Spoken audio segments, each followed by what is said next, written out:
Now, medical science is working around the clock to find a vaccination for the coronavirus. Across the globe, we are having to change our behaviour to help dramatically delay and contain the spread of the virus. Behavioural science also has a role to play in giving practical advice to help people at this time.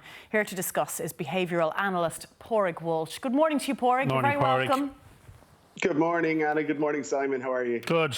Pádraig, tensions rising is the title in front of me here, and I think there's probably not a household in the country over the last 6 weeks that haven't felt tensions rising at some point, Pádraig, but I suppose it's how we manage that. Absolutely, Anna. So we are currently in the largest global behavioural intervention in history.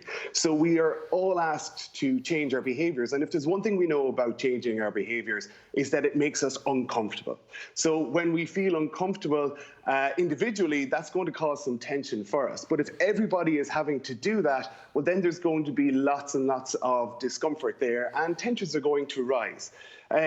So not only that, add in the anxiety around health, around job prospects, and then put everybody into an enclosed space within 2 kilometres or at home, that's going to lead to difficulties for people.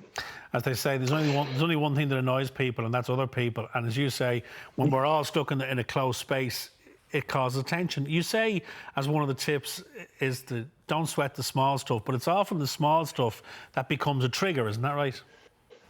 Well, absolutely. So when we talk about this in our podcast, the behavioural vaccine, what we outline is that there are loads of slow triggers at the moment. So in behaviour analysis, what we look at are slow triggers. So these are things that are invisible, that might be playing on our mind. We might have sleep disturbance at the moment. There might be more people in our personal space, or our routines are disrupted. So there are lots of slow triggers playing on our mind at the moment.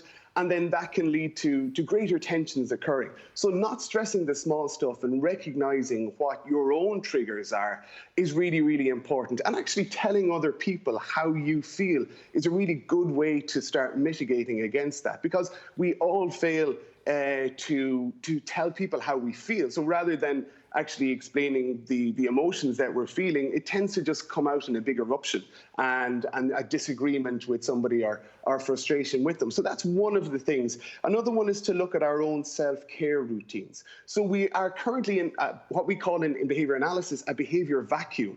So the things, usually when something is frustrating you, one of the good things to do is to do something else, or if something's playing on your mind, to distract yourself. And we have those in our normal day-to-day. We go to work, we meet people, we have stuff we do in the evenings, and now that has started to shrink. So those options aren't necessarily there. So we need to check in with ourselves to say, well, what is our self-care routine? What works for me? And have I lost those things right now in lockdown? And how can I start to build them back up again? I think one of your really good tips that rings home for me here, Pádraig, is make your goals bite-size, because you can look at the day at the beginning of the day and think, you can feel quite daunted about how it's all going to play out and what plans are you going to come up with to entertain a family. Maybe we need to look at it, for the next hour, or break it up like that into bite-sized pieces.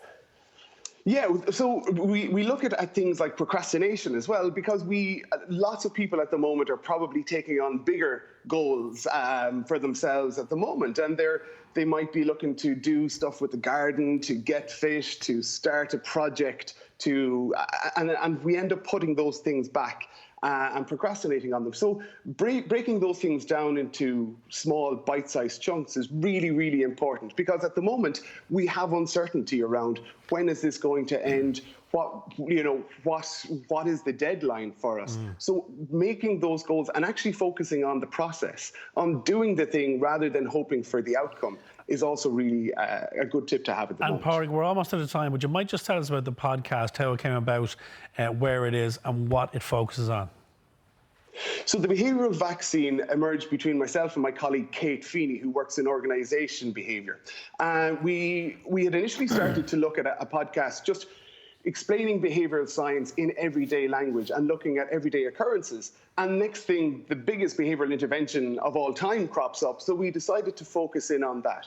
Like you said, we don't have a medical vaccine at the moment, and we're having to change our behaviour. So each episode on the behavioural vaccine, we look at a different element of behaviour change. So at the start, we were looking at how we change our habits.